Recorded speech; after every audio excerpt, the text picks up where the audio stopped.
மதி, மலர், ரேவதி எல்லாருமே ஒன்றா உட்காந்து பேசிக்கிட்டு இருக்காங்க. அப்போ உள்ளே வர்ற ரேவதியோட அம்மாவான லக்ஷ்மி இருந்துக்கிட்டு, என்ன 3 பேர் உட்காந்துக்கிட்டீங்களா அப்படிங்கிறாங்க. இந்தோ இப்போ படுக்க போகிறோம் அத்தை அப்படிங்கிறாங்க மலர். சரி சரி, என்ன ரேவதி இப்படி சண்டை வந்துருச்சு உனக்கும் மாப்பிள்ளைக்கும்?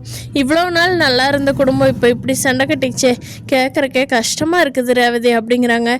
ஏம்மா என்கிட்ட வந்து சொல்கிறியே, உன் மாப்பிள்ளைகிட்ட சொல்லி அனுப்ப வேண்டியதானம்மா, எதுக்கு என் பொண்ணை கை வச்சிங்க, இதெல்லாம் நல்ல பழக்கமானு கேட்க வேண்டியதானம்மா அப்படிங்கிறாங்க. எப்படி மாப்பிள்ளைகிட்ட கேட்கட்டும், இவ்வளோ நாள் உன்னை தங்க மாட்ட தன்னடி பார்த்துக்கிட்டாரு, அப்புறம் எப்படி கேட்கட்டும் அப்படிங்கிட்டு. அதுக்கப்புறம் ஏமா எங்கிட்ட வந்து கேட்குற, உன் மாப்பிள்ளை செஞ்ச தப்புக்கு எங்கிட்ட கேட்குறியே அப்படிங்கிறாங்க. சரி அப்படி என்னடி உங்களுக்கு சண்டை வந்தது, எதுக்கு அவர் கை வச்சாரு அப்படின்னு சொல்லவும் ரேவதி வேகமாக திரும்பி மதியை பார்க்குறாங்க.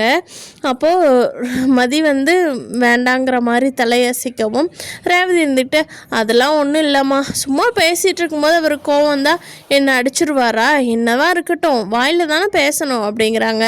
சரிடி, ஏதோ தப்பு பண்ணிட்டாரு, இருந்தாலும் மாப்பிள்ளையை மன்னிச்சிடலாமே டி, இவ்வளோ நாள் உன்னை தங்க மாட்ட பார்த்துக்கிட்டார்ல அப்படிங்கிறாங்க. இங்கே பாருமா, நீ உன் மாப்பிள்ளை பிராணத்தை பாடுறதுனா தயவு செஞ்சு எந்திரிச்சு வெளியே போ, இங்கே உட்காந்துருக்காத ப்ளீஸ், எந்திரிச்சு வெளியே போ அப்படிங்கிறாங்க ரேவதி. என்னடி ரேவதி இப்படி பேசுறியே அப்படின்னு சொல்லிட்டு, மலர் எனக்கு ஒரு மாதிரி தலை சுத்துற மாதிரி இருக்குது மலர், ஒரு காப்பி வச்சுக்கிட்டு வர்றியா, கொத்தமல்லி போட்டு நல்லா கொதிக்க வச்சு சர்க்கரையெல்லாம் எதுவும் போடாமல் வச்சுக்கிட்டு வா மலர், ஏன்னா வாந்தியும் கூட 2 தடவை பண்ணினேன், தலை சுற்றுற மாதிரி இருக்குது, சுகர் போட்டுக்குது, ஏதாவது சுகருக்கு எது அதிகமாகிருச்சான்னு தெரில, இல்லை நேற்று என்ன பலகாரமெல்லாம் சாப்பிட்டேன் அதனால் பிபிக்கு இது அதிகமாகிருச்சா, என்ன ஆச்சுன்னே தெரியல மலர், ஒரு மாதிரியே இருக்குது, நைட்டெல்லாம் கூட பகலில் நேற்று நெஞ்சு லைட்டாக வலிச்சது, உங்கள் மாமாட்ட சொல்கிறேன் அதெல்லாம் ஒன்றும் இருக்காது, நீ போய் உப்பு தண்ணி போட்டு குடி, இஞ்சி போட்டு குடிங்கிறாரு மலர், நீ ஏதாவது நல்லா உடம்புக்கு நல்லதான காப்பி ஏதோ அதை வச்சுக்கிட்டு வா மலர் அப்படிங்கிறாங்க.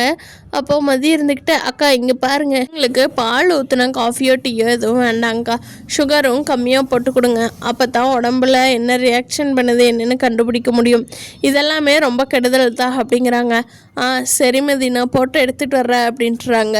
மலரும் போட்டுட்டு வந்து எடுத்துகிட்டு வந்து கொடுக்குறாங்க. அதை குடித்ததும் லக்ஷ்மி வந்து இப்போ கொஞ்சம் பரவாயில்ல மலர், ஆமாம் நாளைக்கு என்ன யாரோ ஒருத்தர் கூட்டிகிட்டு போகிறீங்களா, போய் செக்கப் பண்ணிட்டு வந்துடலாம், உங்கள் மாமாட்ட கேட்குறேன், அவர் வந்து உனக்கெல்லாம் எதுவுமே இருக்காது, நீ நல்லா தானே இருக்கிற, தின்னுட்டு வீட்டில் படுத்துங்கிட்டு இருக்கிறவளுக்கு போய் என்ன வரப்போகுது அப்படிங்கிறாரு.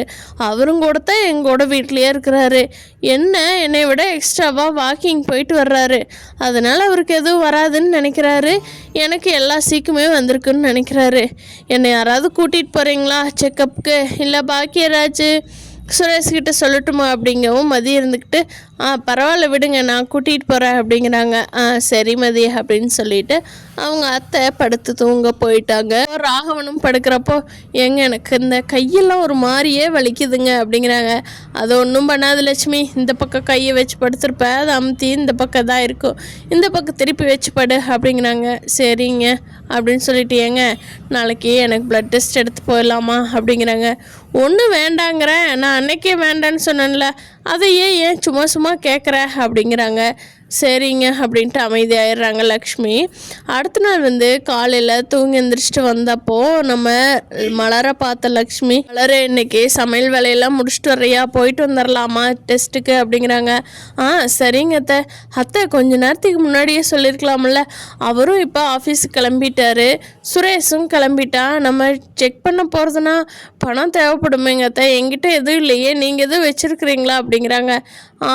நான் எங்கே மலர் வச்சுருக்கிறேன், நானும் உன்னையாட்ட வீட்டில் இருக்கிற ஆள் தான், உனக்கு கூட ஏதாவது பாக்கி யாராச்சும் கொடுப்பானா என்னவோ, என்கிட்டவெல்லாம் எந்த காசுமே இல்லை, எல்லாம் உங்கள் மாமா கிட்ட தான் இருக்குது அப்படிங்கிறாங்க. அப்போ மதியம் இருந்துக்கிட்டு, பரவாயில்ல விடுங்க என்கிட்ட காசு இருக்குது, செக்கப் பண்ணிட்டு வந்துடலாம் அப்படின்னு சொல்லவும் லக்ஷ்மி வந்து மதியை பார்த்துட்டு ஒரு மாதிரி நன்றி சொல்கிறாங்க. கண்ணாலேயே போய் டெஸ்ட் பண்ணி பார்த்தப்போ கொஞ்சம் கொலஸ்ட்ரால் மட்டும் அதிகமாக இருக்குது, சுகருக்கு அதிகமாக இருக்குது, இதுக்கு உண்டான டேப்லெட்ஸ் எல்லாம் வாங்கிக்கிட்டு மதியும் லக்ஷ்மியும் தான் போயிருக்கிறாங்க. அப்போ லக்ஷ்மி சொல்கிறாங்க மதிக்கிட்ட, ஏன் மதி உங்ககிட்ட காசு இருக்குதுன்னா நீ வேலைக்கு போங்காட்டி தானே உங்கள்கிட்ட காசு இருக்குது அப்படிங்கிறாங்க. அதுக்கு மதி இருந்துக்கிட்டு, ஆமாங்க என்கிட்ட வேலைக்கு போங்காட்டி தான் என்கிட்ட காசு இருக்குது, இல்லைன்னா நான் அப்பாக்கிட்டேயோ இல்லை உங்கள் பிள்ளைகிட்டையோ இப்படி தான் வாங்கணும், ஏன் என்கிட்ட எந்த காசு வரப்போகுது, நானும் மலரக்கா மாதிரி காசு இல்லைன்னு தான் சொல்லியிருக்கணும், இப்போ நான் வேலைக்கு போனதுனால தான் இருக்குது அப்படிங்கிறாங்க. பாரு மலர், பொண்ணுங்களுக்கு வேலைக்கு போகிறதுங்கிறது எவ்வளோ முக்கியங்கிறது நான் இன்னும் புரிஞ்சுக்காமையே இவ்வளோ நாள் இருந்துட்டேன் பாரு அப்படின்னு சொல்லி லக்ஷ்மி வந்து நம்ம மலர்கிட்ட வந்து சொல்லிட்டு, மலரை வந்து நாளைக்கு கன்ஃபார்மாக நீ வந்து வேலை கிளம்பு, வீட்டு வேலையை காலையில் டிஃபன் வேலையை முடிச்சுட்டு சாயந்தரத்துக்கு ஏதாவது சாம்பார் அந்த மாதிரி வச்சுட்டு நீ கிளம்பிடு மலர், மிச்சம் இருக்கிற வேலையெல்லாம் நான் பார்த்துக்கிறேன். எல்லாரும் இப்படி போட்டி ஓடிக்கிட்டு வீட்டிலேயே இருக்கக்கூடாது, இருந்தோம்னாவே அது சரிப்பட்டு வராது மலர். ஒரு நல்லா இல்லைன்னா கூட அவங்க கையை எதிர்பார்க்குற மாதிரி இருக்குது. மலர், இன்னைக்கு காலையில் சமையல் முடிக்கிற, உங்கள் வீட்டுக்காரரு சுரேஷ் பாப்பா எல்லாத்தையும் ஸ்கூலுக்கு அனுப்பிச்சி விட்றேன், நீ வந்து பார்த்துக்கிற சரியா அப்படிங்கிறாங்க. சரிங்க அத்தை, நீங்கள் இப்படி சொல்லுவீங்க நான் எதிர்பார்க்கவே இல்லை அத்தை அப்படின்னு சொல்லி மலருக்கு பயங்கர சந்தோஷம், அப்படியே துள்ளி குதிக்கிறாங்க. அடுத்த நாள் செக்கப்புக்கு ஹாஸ்பிட்டல் போகிறாங்க. அங்கே லக்ஷ்மி வந்து இன்றைக்கி ஈவினிங் வரைக்கும் நீங்கள் பெட்டில் தான் இருக்கணும், அட்மிட் ஆகிருக்கணும், ஒரு டெஸ்ட்டாக பார்க்கணும், ஒரு சிலதெல்லாம் பயங்கரமாக கூடி இருக்குது, நீங்கள் ஒரு சிலதெல்லாம் டெஸ்ட் பார்க்கணுன்னு சொல்லவும் சரி நாங்கள் இருந்து பார்த்துக்கிட்டே போயிடுறோம் அப்படின்னு சொல்லிட்டு ரேவதி இல்லை மலர் மதி 3 பேருமே இருக்காங்க. அப்போது மதி தான் அடுத்தடுத்து என்ன பண்ணணும்னு எல்லா ஃபீஸுமே கட்டிகிட்ருக்காங்க. இவங்க 2 பேரும் செக் பண்ணிகிட்ருக்கிறப்போ லக்ஷ்மி வந்து மதிக்கிட்ட மன்னிப்பு கேட்குறாங்க. மதி, என்னை மன்னிச்சிரு மதி, இவ்வளோ நாள் வேலைக்கு போகிற திமிரு பிடிச்சி ஆடுறேன்னு நான் நினச்சிக்கிட்டு இருந்தேன். ஆனால் இப்போ தான் தெரியுது மதி, ஒரு பொண்ணுக்கு அவளோட சுதந்திரம் எவ்வளோ முக்கியம்னு. நான் பார் கூறுகட்டதனமாக இவ்வளோ நாள் ராகவனுக்கே சப்போர்ட் பண்ணிக்கிட்டு இருந்தேன். இல்லை மதி, நீயும் போகணும், மலரும் போகணும். இனிமேல் உங்கள் 2 பேர்த்துக்கு முடிச்ச ஹெல்ப்பை நான் பண்ணுறேன். ஸ்ருதியை நல்லா படிக்க சொல்லி அவளையும் கண்டிப்பாக வேலைக்கு அனுப்பிச்சி வச்சுட்டு வேலைக்கு தாட்டி விடுற மாப்பிள்ளையாக தான் பார்த்து கட்டி கொடுக்கணுங்கிறாங்க. லக்ஷ்மிக்கு இவ்வளோ சீக்கிரமாக இப்படி ஒரு யோசனை வருங்கிறது யாருமே எதிர்பார்க்கவே இல்லை. மலருக்கெல்லாம் பயங்கர ஹாப்பி ஆயிடுறாங்க. டெஸ்ட்டு செக்கப்பு எல்லாமே முடிச்சுட்டு வந்து கிட்டத்தட்ட ஓரளவுக்கு ஒன்றும் பெரிய பிரச்சனை இல்லை அப்படின்னு சொல்லிட்டு வீட்டுக்கு வந்தப்போ ராகவன் கேட்குறாங்க, லக்ஷ்மி எங்கே மதி மலர் எல்லோரும் எங்கே போயிட்டீங்க? என்னோடய ஃபோன்லேருந்து பண்ணான்னா என்னோடய ஃபோனு வேலைக்கு கொடுத்துட்டு வந்துட்டேன், உங்களுக்கு எப்படி கூப்பிட்றது? யாரோ ஒருத்தர் வீட்டில் இருப்பீங்கன்னு நினச்சா ஒருத்தர் வீட்டில் இல்லை, எல்லா பொம்பளைகளும் சேர்ந்து எங்கே போயிட்டீங்க அப்படிங்கிறாங்க. இல்லைங்க, அது வந்து எனக்கு நல்லா இல்லைன்னு ஹாஸ்பிட்டல் கூட்டிகிட்டு போயிட்டாங்க அப்படிங்கிறாங்க. என்ன அதுக்கு இத்தனை பேராக போவீங்க? நல்லா இல்லைன்னா ஒரு காப்பி தண்ணி வச்சுட்டு குடிக்க மாட்டியா அப்படின்னு சொல்கிறாங்க. முதன்முறையாக லக்ஷ்மிக்கு வந்து நம்ம மருமகளெல்லாம் எப்படி பேசுகிறோமோ அதே ஃபீலிங்ஸ் நமக்கு வர்றதுக்கு எவ்வளோ நேரம் ஆயிருக்குது அப்படிங்கிற ஃபீலிங்ஸ் வருது. நம்ம கூட அதே தப்பையே மலருக்கும் பண்ணிகிட்ருக்கோல்ல. மதி கூட எப்படியாவது போட்டி போட்டு வேலைக்கு போயிடுவான்னு சொல்லி போயிடுவா. ஆனால் பாவம் மலர் வாயில்லா பூச்சி நம்ம பேச்சு கேட்டுக்கிட்டு இப்படி வீட்லேயே இருக்குது. இதை முதல்ல தெரியணும். இந்த படிக்குள்ளே நான் இனிமேல் வேற லக்ஷ்மியை அந்த வீட்டுக்குள்ளே வாழ போகிறேன் அப்படின்னு சொல்லி சபதம் எடுத்துக்கிட்டு வீட்டுக்குள்ளே போகிறாங்க.